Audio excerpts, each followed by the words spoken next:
कैलाश पर्वत तिब्बत में कैलाश पर्वतमाला की सबसे ऊंची चोटी। कैलाश पर्वत तिब्बत में स्थित एक पर्वत श्रेणी है। इसके पश्चिम तथा दक्षिण में मानसरोवर तथा राक्षसताल झील है।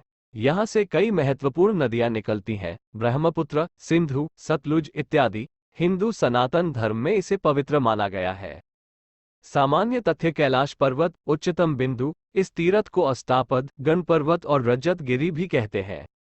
कैलाश के बर्फ से आच्छादित 6,638 मीटर 21,778 फुट ऊंचे शिखर और उससे लगे मानसरोवर का ये तीरथ है और इस प्रदेश को मानसखंड कहते हैं।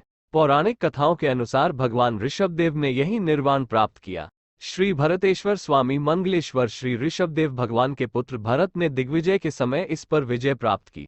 पांडवों के दिग्विजय प्रयास के समय अर्जुन ने इस प्रदेश पर विजय प्राप्त किया था। युधिष्ठिर के राजसूय यज्ञ में इस प्रदेश के राजा ने उत्तम घोड़े, सोना, रत्न और याक के पूंछ के बने काले और सफेद चामा भेंट किए थे। इनके अतिरिक्त अन्य अनेक ऋषि मुनियों के यहाँ निवास करने का उल्लेख प्राप्त होता है। जैन धर्म में इस स्थान का बहुत महत्व है। इसी पर्वत पर श्री भरत स्वामी ने रत्नों के 72 जिनाले बनवाए थे। कैलाश पर्वतमाला कश्मीर से लेकर भूटान तक फैली हुई है और लहाचू और जोंगचू के बीच कैलाश पर्वत है, जिसके उत्तरी शिखर का नाम कैलाश है। इस शिखर की आकृति विराट शिवलिंग की तरह है। पर्वतों से बने षोडश दल कमल के मध्य ये स्थित है। ये सदैव बर्फ से आच्छादित रहता है। इसकी परिक्रमा का महत्व कहा गया है। तिब्बती लामा लोग कैलाश मानसरोवर की 3 अथवा 13 परिक्रमा का महत्व मानते हैं और अनेक यात्री दंड प्रणिपात करने से एक जन्म का, 10 परिक्रमा करने से एक कल्प का पाप नष्ट हो जाता है। जो 108 परिक्रमा पूरी करते हैं उन्हें जन्म मरण से मुक्ति मिल जाती है।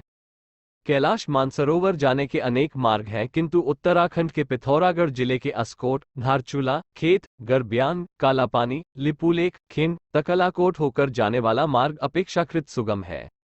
ये भाग 544 किलोमीटर 338 मील लंबा है और इसमें अनेक चढ़ाव उतार है। जाते समय सरलकोट तक 70 किलोमीटर 44 मील की चढ़ाई है। उसके आगे 74 किलोमीटर 46 मील उतराई है। मार्ग में अनेक धर्मशाला और आश्रम है जहां यात्रियों को ठहरने की सुविधा प्राप्त है। गर्वियंग में आगे की यात्रा के निमित्त याक, खच्चर, कुली आदि मिलते हैं। तकलाकोट तिब्बत स्थित पहला ग्राम है जहां प्रति वर्ष ज्येष्ठ से कार्तिक तक बड़ा बाजार लगता है। तकलाकोट से तारचेन जाने के मार्ग में मानसरोवर पड़ता है। कैलाश की परिक्रमा तारचेन से आरंभ होकर वहीं समाप्त होती है। तकलाकोट से 40 किलोमीटर 25 मील पर मंधाता पर्वत स्थित गुरलिला का दर्रा 4,938 मीटर 16,200 फुट की ऊंचाई पर है। इसके मध्य में पहले बायरन और मानसरोवर और दायरन और राक्षसताल है। उत्तर की ओर दूर तक कैलाश पर्वत के हिमाच्छादित धवल शिखर का रमणीय दृश्य दिखाई पड़ता है। दर्रा समाप्त होने पर तीर्थपुरी नामक स्थान है जहां गर्म पानी के झरने हैं। इन झरनों के आसपास चूनखड़ी के टीले हैं। प्रवाद है कि यहीं भस्मासुर ने तप किया और यहीं वह भस्म भी हुआ था।